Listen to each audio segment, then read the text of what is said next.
Today we are looking back at last month's co-op and multiplayer releases that, let's just say, didn't exactly stick the landing. We have been doing our monthly release lookout format for a while now, and lately it feels like every month ends in a bit of a mess once the games actually launch. In this new format we will break it down by covering what was promised, where things went wrong, and how likely it is that these games will get fixed anytime soon, just in case you haven't completely given up on them. So grab your marshmallows, it's time to light a dumpster fire. Despite a generally positive reception, Roadcraft didn't roll out without issues. Many players expected something closer to a sandbox SnowRunner, but instead got a shallow experience with linear progression, broken AI, clunky vehicles and the occasional bug parade. Co-op doesn't help either. It can break your save files entirely. Not great. That said, these bugs seem relatively fixable, especially since the devs already know how to deliver a solid driving experience. It's frustrating, sure, but this feels like a matter of when it gets fixed, not if. The Savage Planet's humor has always been hit or miss, and this time it's mostly misses. With Revenge of the Savage Planet's co-op riddled with issues like crashes, desyncs, broken saves and missions bricking outright when playing together. For a game that heavily teased couch co-op and multiplayer in general, it's a real letdown. That said, if the devs focus on polishing the netcode and ironing out the bugs, this could turn around quickly. It's actually one of the more fixable cases on this list, and potentially soon. Survival Machine launched into early access, and it shows. Multiplayer works, mostly, but the game feels undercooked. Base building is shallow and punishing. Losing your base means a hard game over. And exploration, one of its selling points, is disappointingly empty. Bugs like enemies not spawning don't help either. Since it's still in early access, there is hope, but it will take more than just bug fixes. To succeed, it needs smarter systems and more rewarding gameplay loops. Cubic Odyssey wanted to be everything. Minecraft, No Man's Sky, Planet Crafter, and at the core of it all, co-op. But even the pre-launch demo didn't include multiplayer, and the final release shows why. Co-op is a mess. Constant crashes, player desyncing, quests not syncing, and no meaningful way for joining players to contribute. It's not just buggy, it's foundationally flawed. The co-op feels slapped on top of what's clearly designed as a single-player game. Fixing this will require a full rethink of the core systems. Not impossible, but definitely a long road ahead. And while we are on the topic of slap some co-op onto this single-player game, we got Elden Ring Night Rain. When we played the technical test, we had a bad feeling, and here we are. The tone is flat and the gameplay loop shallow.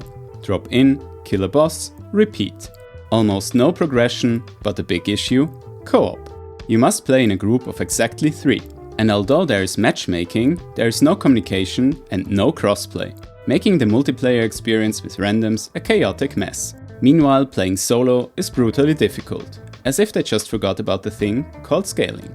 And while the devs were upfront about reusing assets and not offering 2-player co-op at launch, it's still wild that a mod offering 2-player teams dropped a week after launch and already hit 20k downloads in a day. While fixes are possible, meaningful improvements are unlikely, especially if From Software's future is more single-player focused, as they've repeatedly stated. Adding 2-player co-op is one thing, but bringing real value to the game will likely be a road they won't take, unless it's through paid DLCs. Demos are vastly underused. They offer players a chance to test the game and developers an opportunity to gather feedback.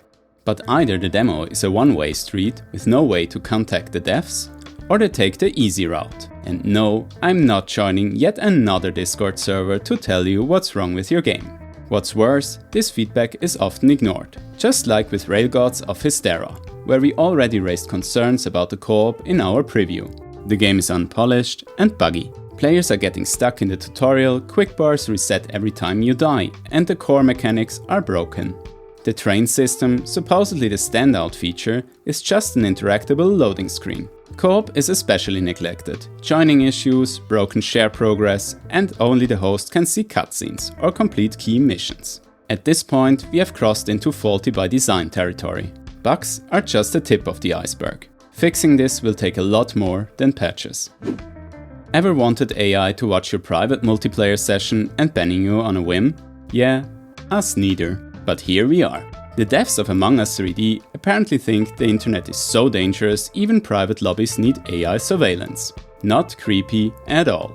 Beyond that, the game is buggy, crashes frequently, even on strong machines, and induces motion sickness, likely due to feeling more like a VR port than a true redesign.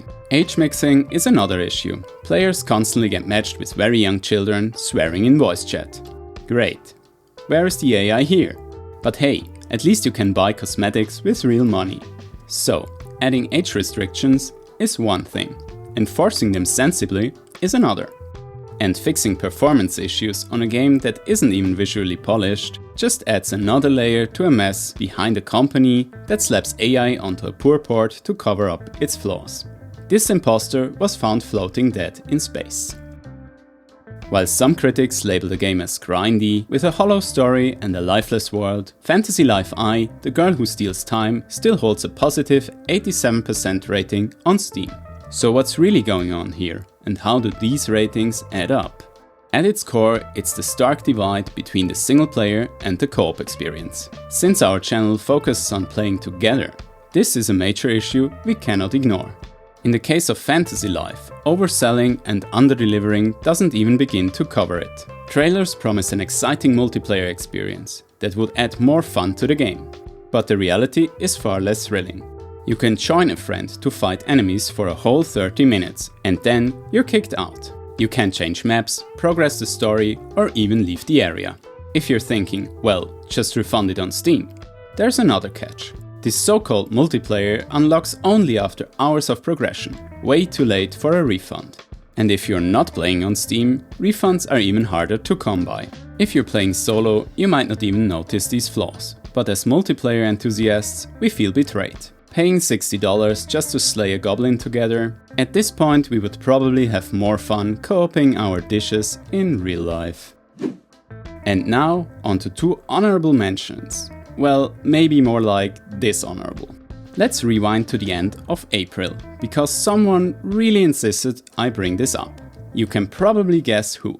So here we are, Infinity Nikki 1.5, or as it's affectionately known in the community, Bubble Season. This was the update that finally promised to let all the stylists out there drag along their significant others and friends for some co-op catwalk chaos.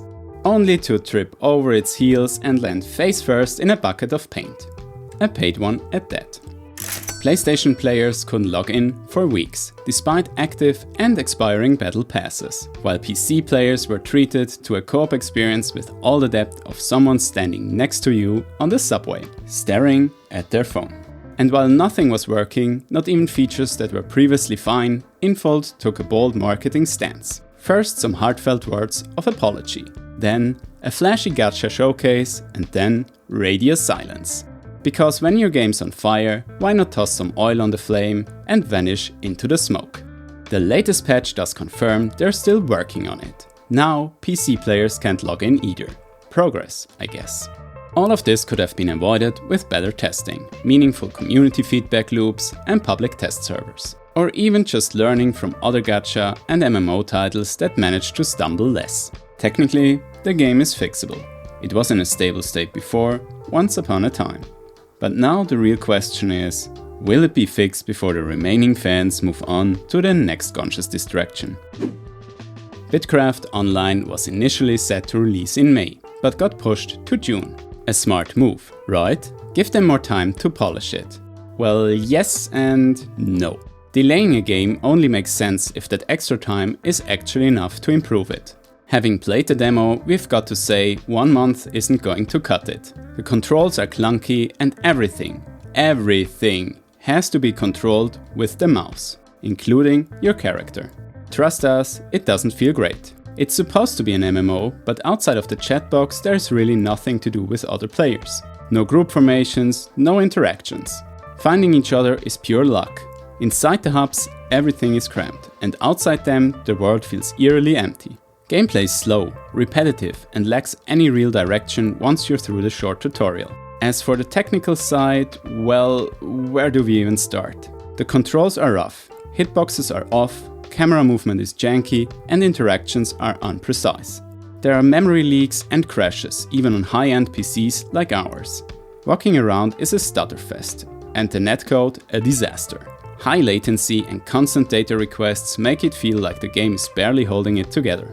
During peak times, the demo hit 2000 concurrent players. We honestly can't imagine how it will handle tens of thousands when it can't even keep up with a few hundred. With just 20 days until paid early access, it's clear that this game needs way more time if it's going to even think about delivering on its promises. And that's it for this month's Disaster Launch Report. Did any of these titles disappoint you too? Or are you still holding out hope for a fix? Let us know in the comments. And if you haven't yet, check out our June preview for what's coming up next. Here is hoping next month's releases don't need a fire extinguisher. See you in the next one.